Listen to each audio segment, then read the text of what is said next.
All right, here we go. Retired Chief Pat Kenny. I'm Jim Burneka. This is APS Radio on fire engineering. I'm so glad to have you on here. I just saw you a week ago live in person. Yeah. So, this is still good though, seeing you in virtual land. I'm glad to be here. I got all dressed up for you too in the festive garb. That's right, because this is a big week for you, right? It is. St. Patrick's Day week is we're only 3 days out as we're doing this now, and it's a big week for me and a big week for my family. Can you expound on that a little bit? Sure. So when we went through our loss with our son Sean, we almost lost him during the week of St. Patrick's Day. And for our family growing up, what I'm wearing now is a dress down. I mean, my dad was always dressed to the nines and everything for St. Patrick's Day. My mom, very, very fancy dress and everything. I mean, it was a big deal. Even when it was a weekday, it was like it is this year. It was a big deal. And Sean was found on March the 11th. He had left the group he was in and took an overdose, and they called us and pretty much said, you need to get here right away. And when we did, he was on a ventilator. He was aspirating around it. He was as pale and gray as you could be. And really, in my mind, he was gone. And that was the morning of signing DNR papers. That was the morning of trying to rally family members to come see him. It was a morning of taking him up to the ICU unit, and so people could say goodbye. And it was the morning for me to whisper in his ear, it's really okay. You have fought your rear end off here, and that's a body that is just failing you. You need to go. And I'll take care of mom. I'll take care of the boys. Go. I'm really proud of you. Really tough stuff that you don't, even though I knew and we knew at this point he was very, very ill, to be standing there over your son on a ventilator and realizing you're telling him to go is, I think you go into shock, because otherwise you wouldn't get the words out of your mouth. So we did that. We did that for 24 hours. And all of a sudden the doctor came in and said, I want you to tear up the DNR. And I was like, why would I do that? I mean, it took everything I could to sign the damn thing. And he said, no, he's trying to come back. So we're going to give him a shot. So yeah, absolutely ripped it up. And for the next 5 days, we tried to take him off the ventilator and it didn't work. So the final day they were going to do it ended up being St. Patrick's Day. And they said, if he doesn't come off the ventilator today, you'll have to find a place for him to be taken care of. And that's how he'll live out the rest of his life until he stops breathing. And I, obviously, somebody who had a great faith and I'd been leaning on God through his whole journey, was as angry as could be and didn't hold back on any of my Irish going in that direction to him and going, God, you can't do this. You can't do this to him. You can't do it to his mother. You can't do it to his brothers. This is not fair. This kid has fought his rear end. He's done everything you wanted him to do. You need to take him home. So St. Patrick's morning comes. I decorate his room. It was funny because one of the nurses was like, what's all the decorations for? I'm like, serious? It's St. Patrick's Day. Really? It should be a national holiday, for crying out loud. Get all done with the room, and now it's time. It's go time. And the big tough guy, the guy who wears the cape, he couldn't stay in the room. I ducked out. My wife, Eileen, the real hero of our family, went in there, and my niece, Sarah, happened to just get there, and she wasn't afraid either. She went in, but I stood in the hallway because I knew what was going to happen, and I couldn't bear to watch it. So all of a sudden, as I'm standing out there, facing out, trying to get prepared to how I'm going to tell my wife that we need to find a place for him, I hear a cough. And then I hear another cough, and I'm sure it's got to be the nursing staff. Finally, like a little kid, I peeked around the corner, and when I looked in, he was off the ventilator. And he had this big, beautiful, his little boy smile on his face when he was healthy. And he was looking at a hideous St. Patrick's Day tie. Yeah, this one's a little loud, but this one was hideous. And I go, are you laughing at my tie? And he shook his head, and I was like, oh my God. Now, what I didn't notice at this point was the whole room was already crying, because I believe nobody else in that room thought he would breathe on his own either. And I just went racing over to him and just squeezed him as hard as I could. And they were like, it's okay. He's back now. You need to go home.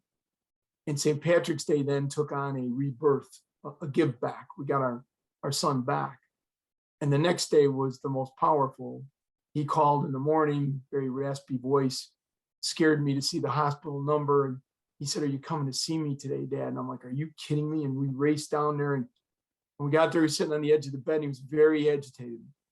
Hard to make sense out of some of the things he was saying. And I was concerned. He'd been down for a week. He had used drugs, oxygen deprivation. He punctured a lung when he was in a coma. I thought, oh no, I knew it. This was too good to be true. He doesn't even know what he's saying. And Eileen, as usual, was like, "Pat, just be quiet." And she's like, "Sean, what are you trying to say?" "Sean Kenny, I saw Sean Kenny." I'm like, oh no, he didn't even know who the hell he is. And she looked at me with that look. And she said again, "No, Sean, you're Sean Kenny." "What?" He goes, no, looks just like Dad, but younger." She said, "Who looks just like Dad, but younger?" He said, "Grandpa Mike." And I lost my dad when I was 14.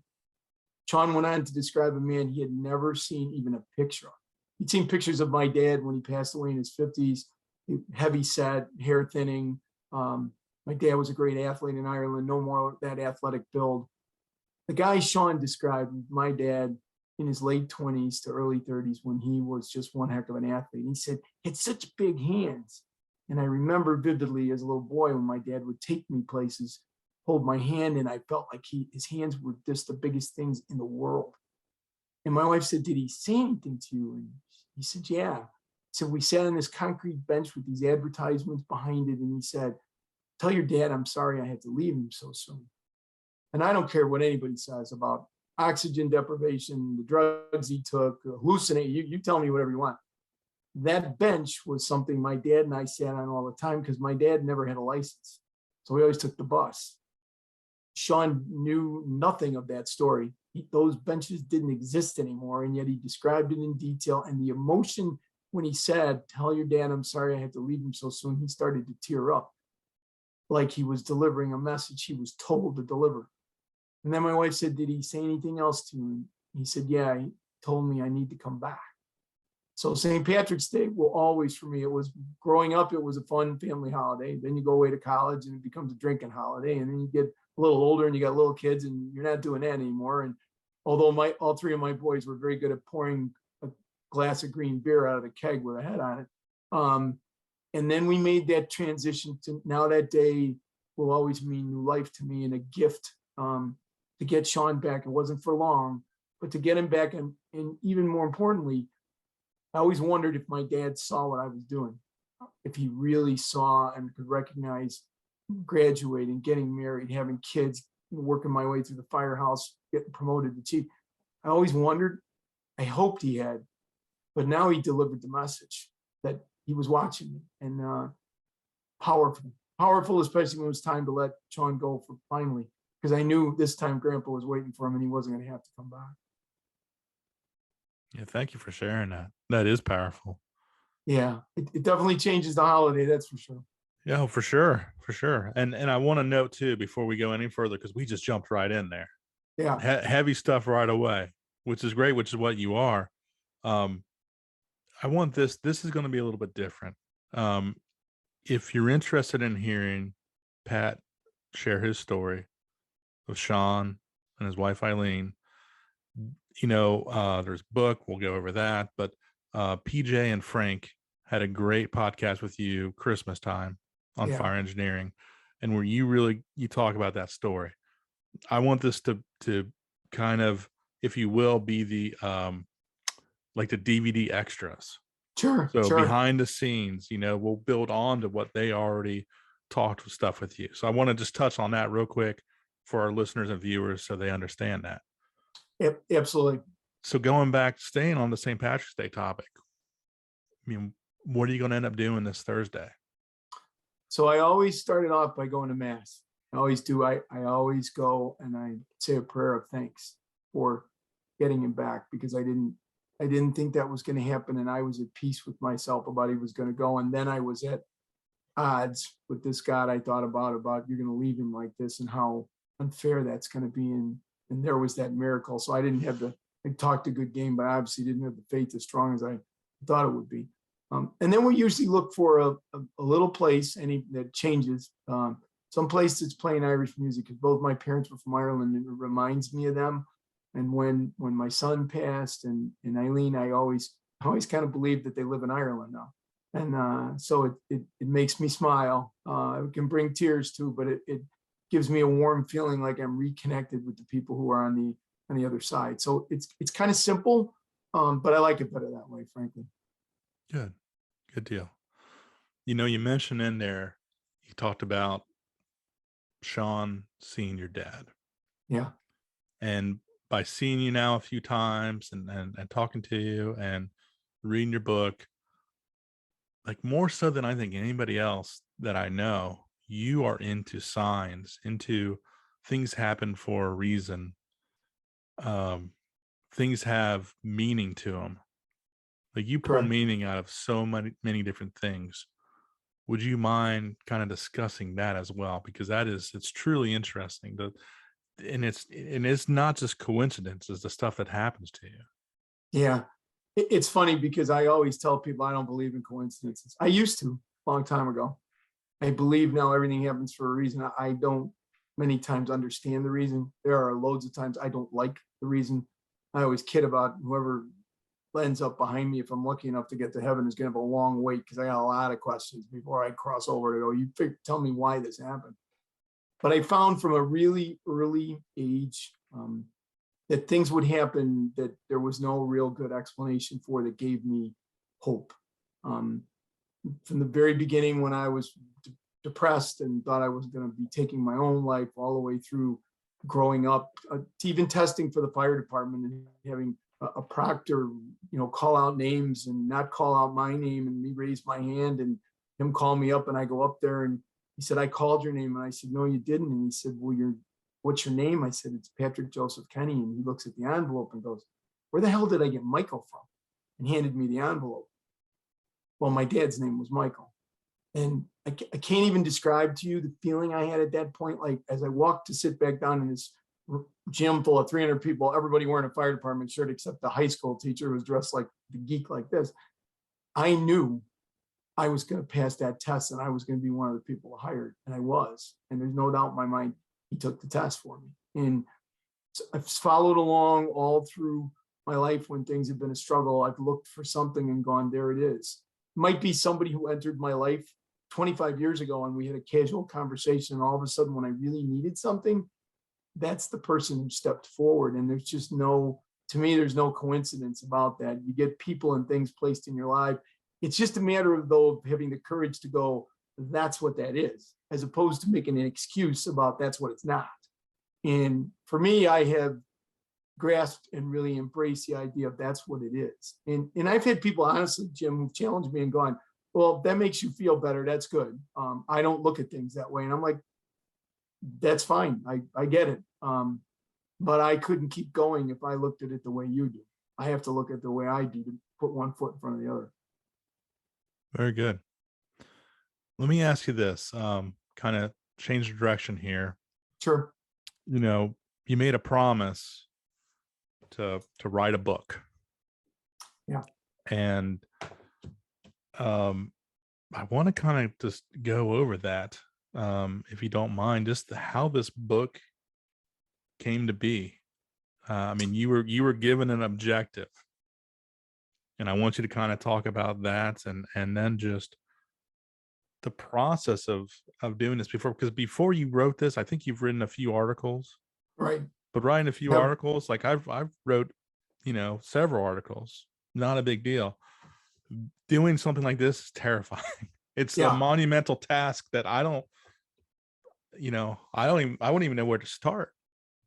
Well, that's so you led right into that very well. When we talk about signs, and so my wife, the day before she passed, before she went into the coma, gave me 5 different things that she wanted me to do. It's not really, the other ones aren't really important. The one we're talking about is she said, I want you to write the book. And I'm like, I have trouble writing a Christmas card. What do you mean you want me to write a book? And she said, I want you to write the book about Sean's journey.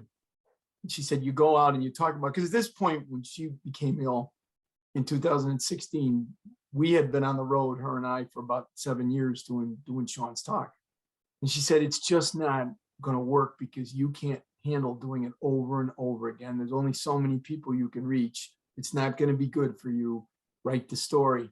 Then anybody in any country can read it or listen to it or whatever. And we'd been married for 35 years, and I thought I was pretty good at saying the right thing to get around things. So I said, okay, promise I'll try. And she looked right at me. She goes, you have to promise me you're going to do it. I'm like, I just don't know that I can. And she said, promise me. So I did. Honestly, once she passed, I thought, well, okay, heaven is all about forgiveness. So when I get up there, hopefully she'll forgive me, because I ain't going to do this. And so years went by. We're 3 years down the road, and I'm in 2019. I'm actually in my HR director's office, Ellen, and we're having a conversation that neither one of us can remember how we got to this, but it had nothing to do with a book or with signs. And we started to talk about a friend of hers who had written 4 different books about signs and in her connection with that, and her guardian angel that she really felt. And those were fiction books, but it was based on that theory of somebody she had lost very dear to her in an accident in college. So I shared some of mine, and she said, you should meet her. I think you two would really hit it off. So where does she live? And she literally only lived 30 minutes from me. So I put it off, and I put it off, and I put it off. And finally I'm like, yeah, I need to go have this meeting. So we went and we met, and first 30 minutes were uncomfortable, not knowing what to say. All I wanted for her to say was, no, you have no basis to write a book. That's what I was praying for in the parking lot when I walked in. So we went through everything. I told her the stories, and she looked at me. She said, oh no, you need to write that book. And I'm like, that is not the answer I wanted. And she said, no, you have to. And I have somebody who will help you. She helped me with my books. So she said her name's Shannon. She's up in Toronto. Give her a call. Okay. So I took some of those things that I had written, and I called Shannon, very nice lady, and said, I'm going to send this to you. Take a look at it. I go, I really don't want to waste a lot of time on this if there's nothing there. So I did. Again, sincerely praying that she would go, sad story. But yeah, no, you're not really going to get much out of this. And she called me back and said, we're going to write this book. I'm like, okay, that's strike 2. Does anybody here feel the same way as me, or what's the problem? So I started to write, and she said in the very beginning, and it still haunts me, I can still hear it in my ears. She's like, writing is rewriting. Just get used to that. And I'm in charge now, and you're used to being in charge, but you're not.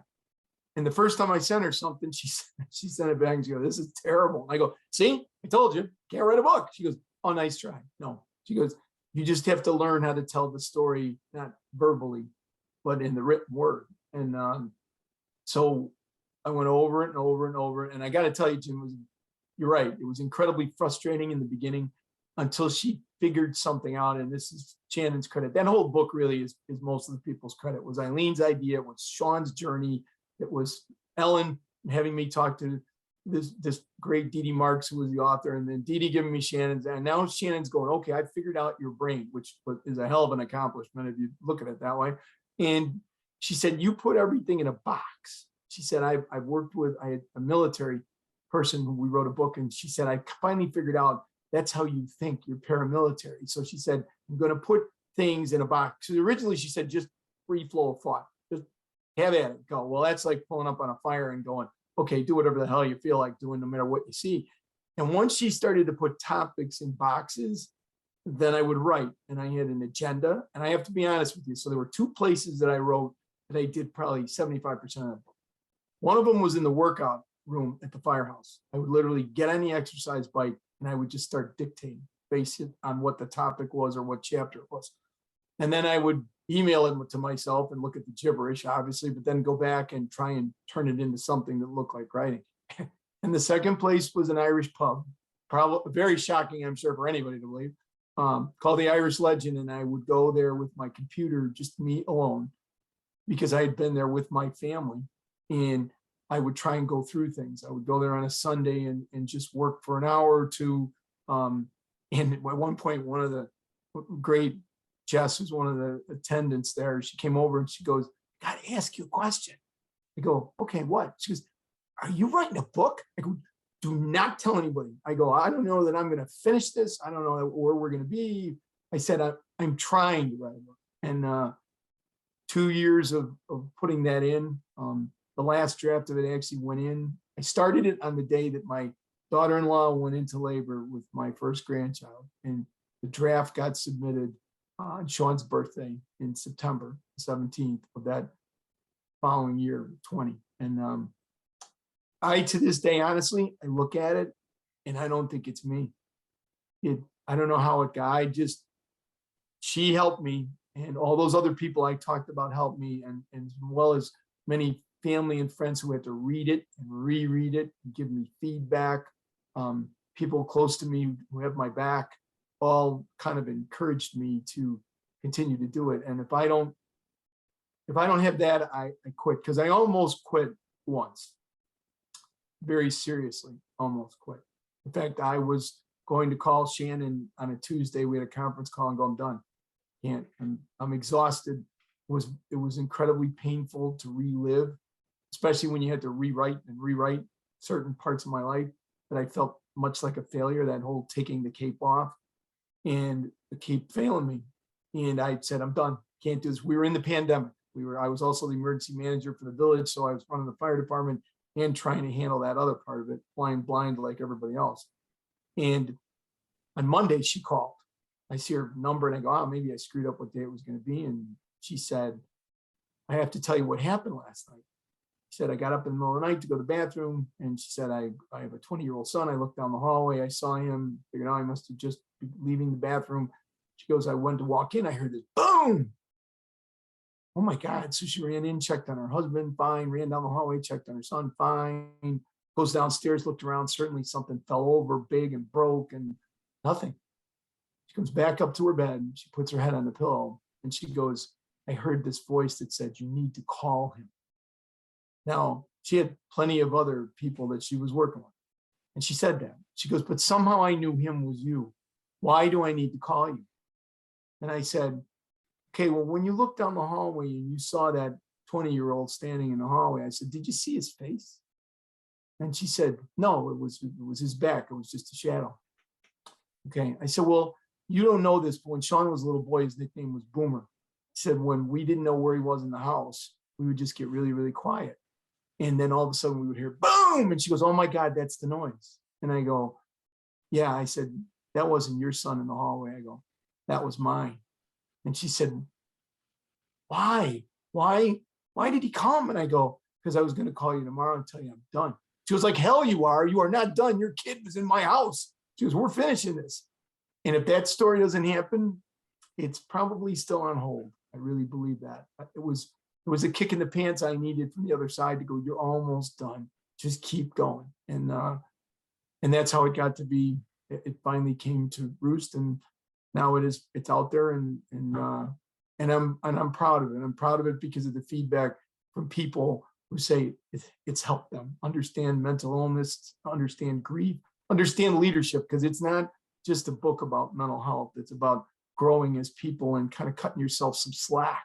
Because we all wear the cape, whether you're a teacher, or you're a first responder, or you're a plumber, or you're a dad, a mom. Everybody wears a cape a little bit different, but everybody's got one. And learning the limitations and what it can do, really, really important to growing. And a lot of that then affects your mental health.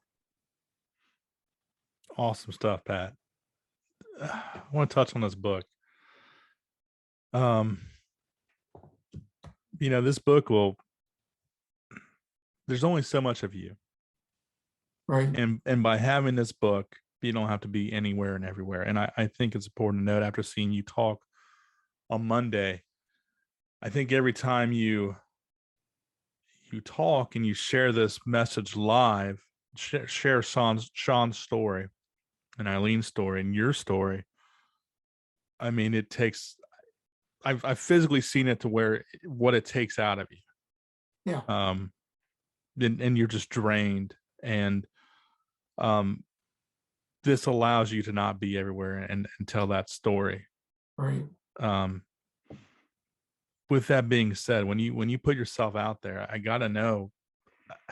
I imagine you're doing this, and you're doing a great thing by sharing it, and it's powerful. And I know you've had so many different special. I mean, we saw it on Monday. I mean, the individual that spoke out. and talked Yeah. about this stuff. Powerful. Tanner. Yeah. Powerful. But how do you still recharge after something like this? Yeah. So a couple of things. That was exactly what Eileen's intent was. I don't know that she even thought I'd still be doing it at this point. Once the book came out, it might be like, okay, this is permission to step back.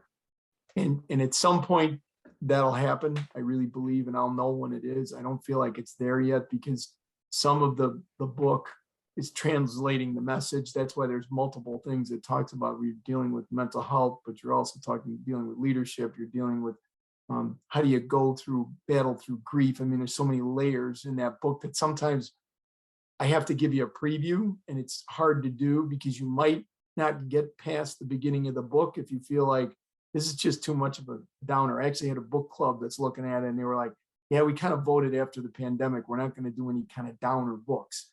So I asked the person from the book club, I go, just do me a favor and read it yourself. I'll send you a copy. You won't even pay for it. Don't worry about it. Read it. Because I go, it should be about hope. It's those signs you're talking about resiliency. It's about just watching people's journey who I loved and respected and who taught me so much. It's not, yeah, there's a lot of sad parts in it, but it's not a downer book. And so going out and doing that helps me. But somebody said to me in the very beginning, this must be very therapeutic, and it's not. I always, in my mind, have had some injuries from sports and the fire service where I've had to go for physical therapy and had a lot of successful outcomes. And to me, therapy is when you're all done, you're all 100%. Sometimes you are better than 100%. I'll never be 100% until I can put my arms around both of them. I just won't be. So people talk about a new normal. I go, that's not a good term for me either. Nothing's normal anymore. After June 3rd, 2006, nothing's normal. And after November 5th, 2016, nothing's normal. It's just going forward, just plodding ahead. So when I get up there, I'm always a mess before I start. People don't see that. I'm just pretty good at hiding it. I never eat, so it's really hard when I do a session in the afternoon because it's like when I played ball, I'd get nauseous wherever I played. So I always did it on an empty stomach. I do the same thing when I speak. I'm speaking tomorrow night, so I got to put some in my stomach in the morning, but can't do it. I feel like I'm going to throw up. But then when I start, and it sounds hokey, but I really do feel them up there. Or I see them in the back of the room, my dad included. It's like, and when I get emotional, I'm not embarrassed about it and I get it back, but I can feel them when that pain hits, like, okay, that pain's over with. You don't have that pain anymore. So don't hold on to it. Let go of it and keep going. And when I'm done, the feeling I get is satisfaction. Like, you all know who they are in this room. They're not just a name in a book.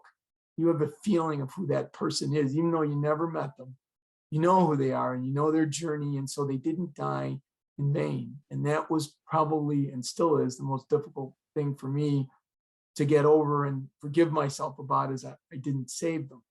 And when they're there and during that talk, I feel like, yeah, this is the way it was supposed to be. Again, I don't like it and I don't agree with it, but it's the way it's supposed to be. And I'm not going to let you down. I feel like I did already. I'm not letting you down again. So I'll continue to go until somebody whispers in my ear and goes, you're all done. Time to take a break. Let somebody else take the cape and wear it. And that time, I don't know when it'll come, but I really believe I'll know. I'll know.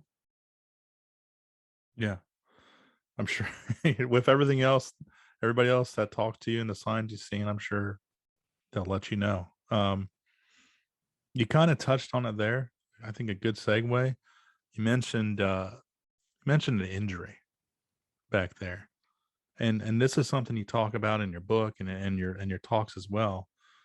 The way we look at physical injuries, cancer, and also compared to mental health issues as well, mental health injuries.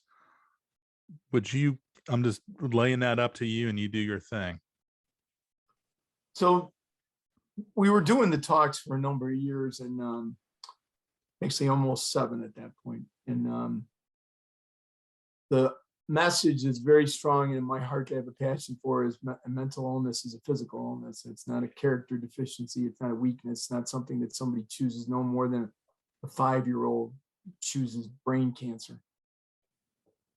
But maybe 25%, maybe a little less than that of the audience, I saw the light bulb was not going on. It's amazing if you could stand back from where I am and watch people's faces, you can almost tell who's been impacted, either directly or somebody in their family or their firehouse or their business. And they lock in. And when I put the slide up that compares mental illness and physical illness, it's like, they're like, oh my goodness, that's it. And then I saw like about 25% of the audience just felt bad for me, and which I appreciate, but I felt like this is a waste. There's got to be a way we make this more concrete. So that mental health versus physical illness became mental health versus brain cancer. And Eileen and I put that slide together and put it together in 2015. And then in January 2016, she was diagnosed with brain cancer. And I remember when I was sobbing when she was diagnosed, going, did we know? Did I jinx you? Why did we pick that? Why didn't we pick something else? And it was the right thing to pick, because truly, when people look at mental health, it's a stigma. It's a bad label. People don't want to talk about it. They feel that they don't want to let that vulnerability out. If you're diagnosed, as Eileen was, with brain cancer, you tell everybody. And everybody comes running, as they did. Amazing. Her friends and family were just, I mean, the power and the love that was in this house and is still in this house from what happened was like nothing I had ever seen before. But Sean didn't get that. And part of that was my fault because I didn't share it with people. I felt that stigma. Not only on him, I felt it on me. I felt if I told the story and how sick he was and multiple suicide attempts, and that people would look down on him. But they wouldn't look just down on him. If I'm being really honest, they'd look down on me like, what kind of a dad are you? You're a big hotshot fire chief and you get all these awards and yet you can't take care of your kid. And nothing could be further from the truth. Parents who deal with children who have mental illnesses, adults who struggle with it, co-workers who try and push through it. You can't do it any more than you could just go, I'm going to cure cancer myself. You've got to have somebody who takes you by the hand and leads you through it, leads you through the treatment, leads you through the help. And we have to be more comfortable with going, that's just as acceptable as if I've got a lump on my breast and I need to go in and find out, is this malignant or not? And if it is, here's what we're going to do to make you better. We don't do that when we're depressed or anxious or we struggle, bipolar, and so many of the diseases that still medicine is trying to figure out, but it's medicine trying to figure it out because it's a chemical in your body that they have no choice over. And so trying to find the right treatment and what's the right medication you take. And it's a lifelong journey. And we don't get it. So we don't get it, we kind of shun it. And usually a human reaction is if you don't understand it, you make up something about it. And unfortunately, usually what you make up is something negative. And so part of my mission has always been, I'm going to smash that stigma. I did it for myself, so now I'm going to smash it for you. And the way I do it is I hand you two human beings who were incredible. And both of them were terminally ill. And I lost both of them. Well, I didn't lose them. As my son Patrick said, we know exactly where Mom and Sean are, but they're not physically in my life anymore. And I know that journey was the same for both of them. They both were physically dying. It just, I didn't understand it. I do now. And I try to get that across to people so they're less judgmental. And we're all afraid of being vulnerable. I mean, when anybody who wears the cape is, that's a bad word. I don't want to be vulnerable because there's somehow that's some type of weakness. In our business as first responders, especially, well, any leader really, even if you're the leader in your family, there's a little bit of perfectionism in you, a little bit of type A personality. Got to get this done, want to get it over with, want to see it succeed. I see my kids succeed, want to see my spouse succeed. I want to succeed. I want to see the people I work with succeed. And when it doesn't happen, we don't go, well, that was the best shot I got and it just didn't work. We immediately look here because we wear the cape and go, you didn't try hard enough. Got to push longer, work more hours, do the things. And it can put you into a cycle of perfectionism and depression because you don't understand why it's not getting any better. You think it's you and it's not you. So you don't give yourself permission to be vulnerable. And instead you become a perfectionist. And the last thing then is you're kind of egotistical. You're afraid to let people into your life. But I always like to say, sometimes you got to take your cape off and hand it to somebody else. Go, you wear it. We don't do that because we feel like if we do that, again, we're being weak as a leader. And really, you're being strong. You're entitling and empowering people to go, carry me. I need you to carry me. I can't do it today. Many cancer victims are great about doing that, going, I just need to put my head on the pillow today, and you're going to have to fight for me because I got nothing left. But we wouldn't do that for somebody who was mentally ill, said, I'm really having trouble getting out of bed today. And we're like, that's just, you're just not trying hard enough. And that's just a bunch of bull. They're both the same. You mind if I expound on that a little bit? Sure, absolutely. I mean, I just think about, well, hell, me personally, getting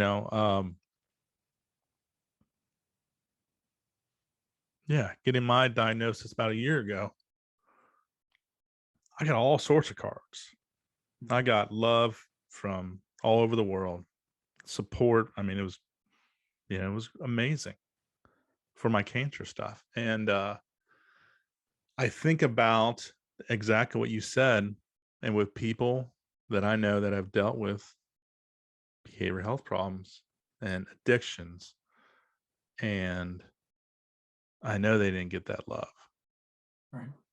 They didn't get that support. In fact, they got alienated. Mm-hmm. People ran away from them. And that is something that I think you talking about this, I mean, that's going to change things. I hope it needs to. Like those. I hope so too. And I always tell people, I go, they ran to you because they could understand a little bit about what your disease was. People don't shun people with mental illness because they don't care about them.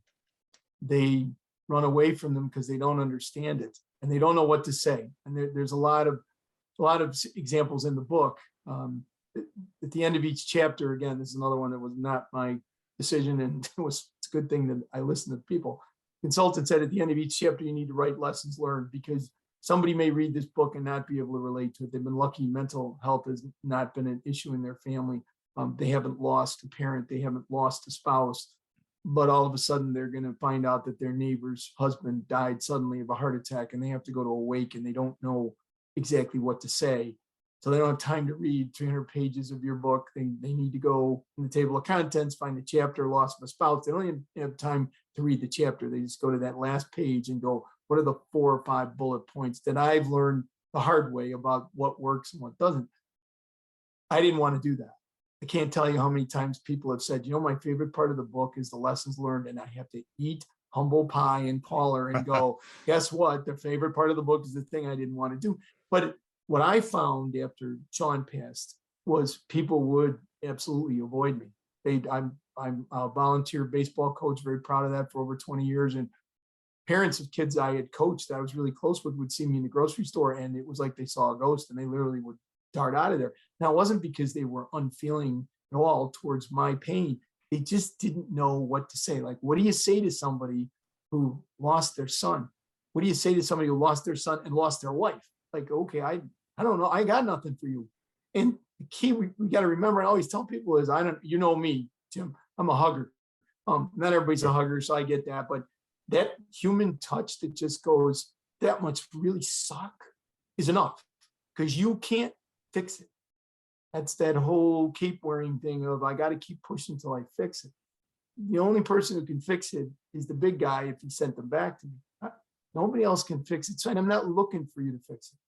I'm just looking for you to go, I'm sorry. And that is way enough. And that human touch, somebody puts their arms around me and goes, can I give you a hug? Wow. That's every time I do a talk, I always say I get one Sean hug from somebody who will come up and ask permission and squeeze the hell out of me. And when he was really even so depressed in the last 2 years, he always gave me a huge hug. And I can feel it right now. And when I get that from somebody, I always say, you're Sean's angel today. I go, I got my hug from you. The last time I did it, a really nice young lady broke down and she goes, I'm not really crying because of what you said. I go, yeah, you are. And I go, it's great. It was a connection. And I felt that's how I feel his presence when something like that happens. And it's good for people to know they don't have to be perfect when they approach somebody who's dealing with that kind of loss or with mental illness. Just be you and let them know you care, and you will do miles and miles for their recovery and their resiliency. You kind of touched on something there that I wanted to touch on as well. You talk about Sean's presence when you go and talk. And I know when I first met you in November, you handed me an envelope. Yeah. And you told me, open this up, get the stuff out when I start talking. You got it. Yes, sir. And I did just that. And it was a eyeglass case with some glasses and a picture of Sean. And when we saw each other on Monday, you didn't have that with you. Right. I want to ask if you're seeing Sean, if you're seeing Eileen, if you're seeing your dad, if you know that they're present wherever you go, whenever you talk about this stuff, I got to ask, I'm just curious, why did you need something physically from them there as well? It's a great question, because not everybody, and I didn't learn this, I believe, because my sense of loss always is diminished a little bit when I can hold something that one of the more, like my dad played hurling in Ireland, sport that's, important in that country. And you played it basically in a polo shirt and in shorts and everything. I still have his shorts from the last game he played. Now, I couldn't fit into them. The elastic is gone. There's nothing, but I still have them in the drawer. And I always used to take them with me when I went to promotional exams. I would have them in my briefcase, so I knew it was in the room. Because when I touch it, feel him, I know he was in it. And same thing for Sean. For Sean, those glasses he wore those. And he spec'd them out. He didn't even really need glasses, but he liked the look. And I'm like made him happy. So I'm like, I can touch those and I can feel it. And I know he was in a good place when he had these. And I had Eileen's picture in there and a couple other things in there. And I felt like I needed to touch that. And I've talked to other people who had similar or much more difficult losses who were like, no, I don't need to touch anything. I don't even need to see anything. In fact, it's a little easier for me if I don't. And so there isn't any right or wrong way. But for me, it's always brought me great comfort to go, you had this on, almost like a bloodhound who's looking for a scent to try and find somebody. It's like, okay, it's like, I still have your scent. I still know you're here. Because the abstract can be so overwhelming in terms of going, doggone, and I really do believe I've got all these signs and all this stuff, but I'm human being too. And sometimes it's like, this sucks, and really hope that I'm right. And when I get there, you guys will be there. So you had definitely some anxiety, and you already talked about how you get anxiety before you talk. Right. But there was anxiety you had on Monday. Yes. And it was different. Yeah, but you got through your presentation wonderfully. Again, powerful. I mean, we need a better word than powerful to describe it. How did you feel about afterwards when you did that without them, without their physical? And just for the people who are listening, you may be, well, okay, what'd you do? Leave it at home? I did. I always had Sean's glasses. I added to that envelope, but I always had his glasses since the first presentation I did in June of 2009. I never did one without him. And I did a presentation here in Illinois in the middle of February. I gave it to a good friend of mine who lost his wife to cancer. And he handed the envelope back to me. And when we were done, and I was at a table selling books, but the staff was hurrying and needed to get their room. And so I said, I'll just run up real quick and change and come back down, no problem. In recounting the steps, at some point I put them on the table. I always was religious about putting them in my bag. The gentleman remembers, he goes, no, you put them on the table. So I went upstairs, came back down, finished up, packed everything to leave. And I have a cover that I put on the table. I remember packing that up and there was nothing on that table. So when I realized a week later they were gone, I felt horrible because I thought I lost them. How in the hell did you do that? And then in talking to him, he said, no, it was on the table. And so putting two and two together and talking to some local authorities, there's a belief that somebody saw me collecting money for books and probably assumed there was something in that envelope and took off with it, and then found out it wasn't and probably pitched it.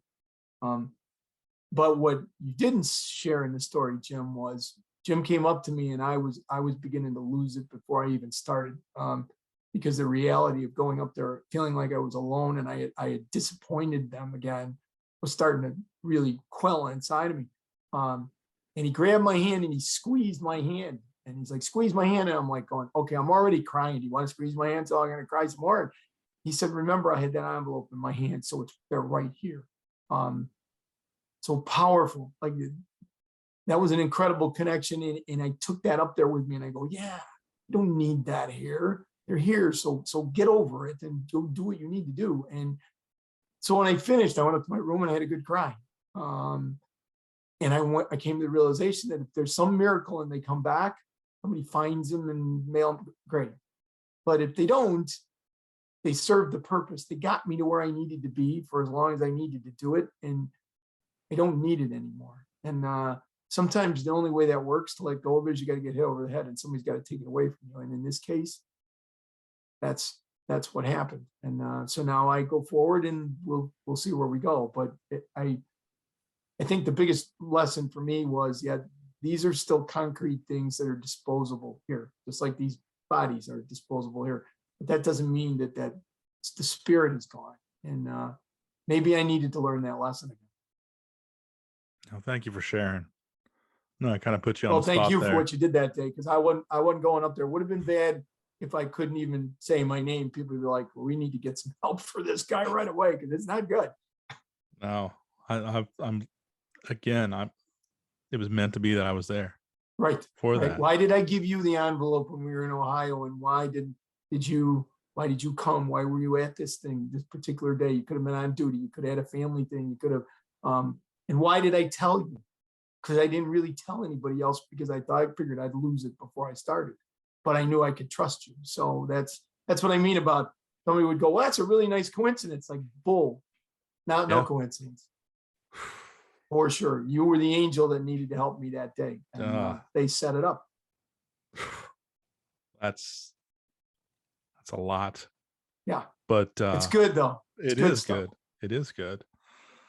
I want to go back to your book, if you don't mind, but I want to actually talk about instead of the written word, the spoken word. Yeah. So you ended up doing a what is it? Audible. Like actually right. Recording it. And you didn't get a voice actor. It's not Morgan Freeman. It's Patrick. Certainly not. Patrick J. Kenny. You know, I've gone back and I've looked at the previous articles that I wrote, and I'm like, you know, regrets. I have a few. Oh, sure. What was it like going through this entire book? With a little bit of time, not a lot of the time, but some time has passed, and actually now you're reading it. Right. So again, I didn't make that promise to Eileen. So I was trying to talk my way out of that one too. And we don't have enough time for all the things that fell into place in order for that to occur. Again, loads of signs and young man named Dino that's got his own business from Zolka Media, who's a firefighter paramedic who just became a part of Sean's team where this thing doesn't occur.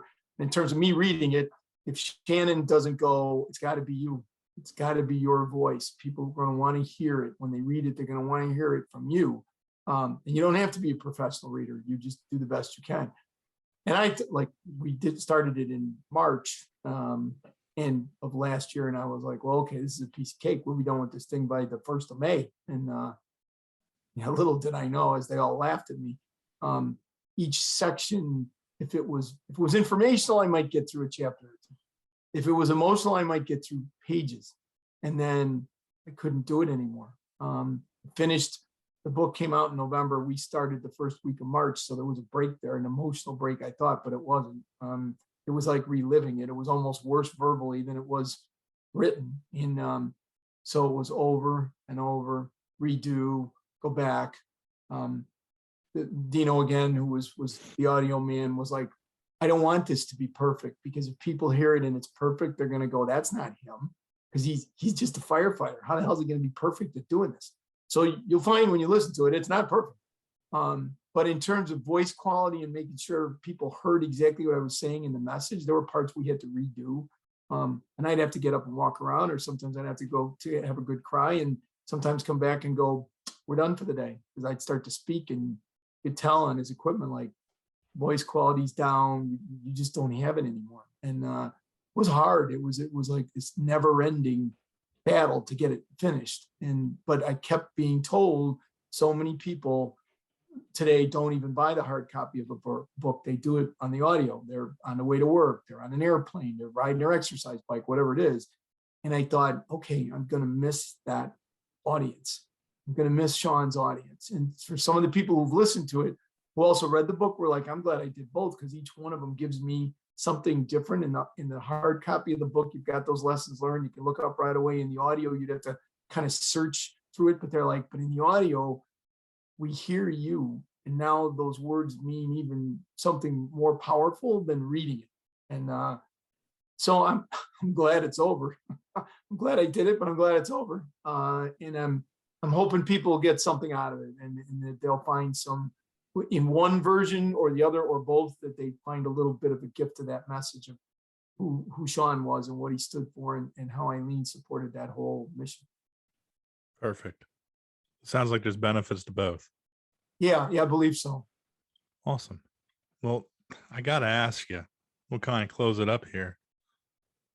What's next? What's next for Patrick J. Kenny?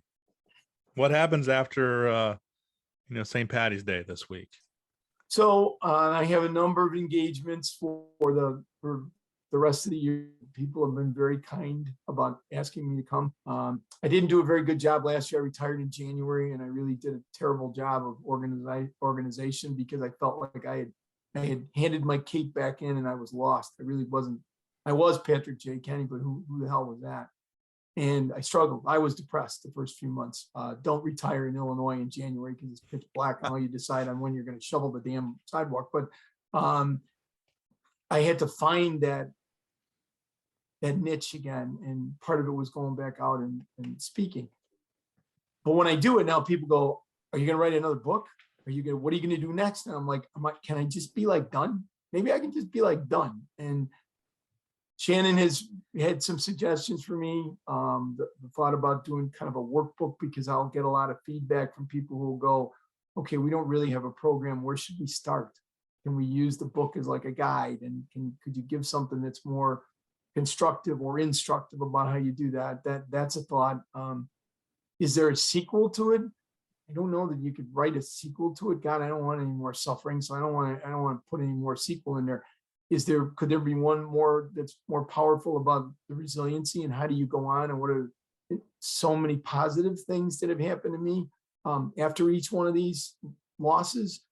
That's a possibility. I got to tell you, the thought of sitting down writing another book though scares the hell out of me. I'm sure I would have the stomach for it, but I don't know. The one thing I will tell you, and it's been very true, and it's always worked for me, I just really pray and say, tell me what you want me to do. And I know that might sound very trite, but it's happened to me. Either I'll get a sign, or I will literally hear, or I will have a dream. It's not a dream, I call it a vision, because dreams you kind of half remember and half feel. When I get those, it's like, holy, hang on.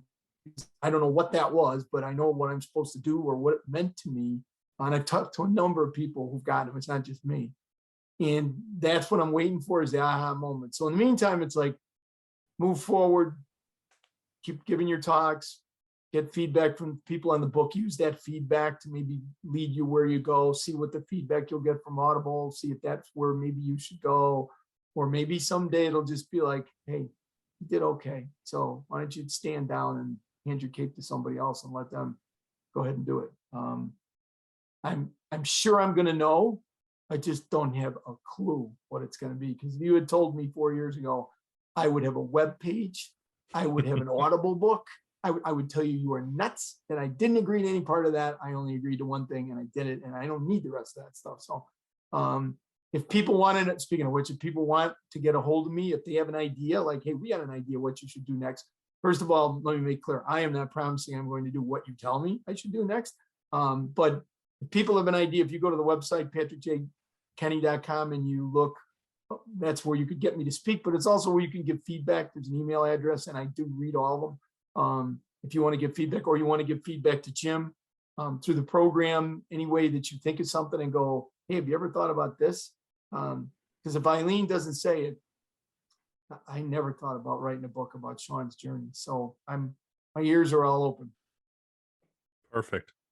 You did my job there at the end, closing everything down, where to find you, all this kind of stuff. That's okay. You can, like I said, I'll finish with this one thing, and then you need to know. So the cover, people always ask me about the cover. They're like, is that you? No. So when Eileen were in her final hours, I said, you just need to reach for Sean. He's on the other side. He'll pull you across. And at that point, her left arm was paralyzed. She couldn't use it, but right hand, she could. But when she held your hand, she would squeeze the hell out of it. And you literally would have to peel her fingers back because she had all these tumors in her brain. But when she squeezed it, you felt that power. So when the cover was being designed, you talk about putting a book together. I didn't know that either. I looked through over 300 covers, and you get them from around the world. And I know nothing about this. I can't draw a stick person. And I'm like, I don't know. Somebody pick a cover. And I looked at all these, and I'm like, Shannon said, when you see it, you'll know it. And there was no cover that was designed like this. So that arm, that firefighter is Sean. I always said, he wrote when he was 10 and a half years old, someday I'll grow up and be a firefighter. And I never got to see that. That right hand grip looks just like my wife's hand at the end. And so that is him reaching across. He's got the cape, not me. And he's pulling his mom across. So that's what that's about. And so if that motivates you to get it, to see it, to learn about it, to share your own and what I can do better, I'm all in. Powerful is the word of the day. I feel like it's probably the word of the day every day with you. No. Pathetic sometimes is the word of the day. Doubt that very much. Again, it's always a pleasure to see you, whether it's live or virtual. I can't do that big hug, but still, I thank you for getting out there, putting yourself out there more than anything, over and over and over again, for the greater good of just everybody. Well, I appreciate the opportunity, and I've been very blessed to make friends like yourself that I would have never met if this journey hadn't been there. So there's a lot, when people go, I feel really bad for you and the life you've had. I'm like, yeah, I wouldn't choose it, but I also have so many incredible positives that have been a direct result of both of their lives and them being. I was very lucky to have that woman for a wife, and I was very lucky to have that boy for a son. And it's paid incredible positives to me, even when they're up there celebrating St. Patrick's Day in heaven, because I bet they have a green keg of beer up there in St. Patrick's. Nice. All right. So once again, retired Chief Pat Kenny. You can find him at patrickjkenny.com. Read his book, Taking the Cape Off. You can listen to the Audible. If you have a chance to see him live, please do so. And once again, as always, thank you for your time. We all appreciate you. Thanks, Jim. Thanks for your friendship too. I appreciate the time.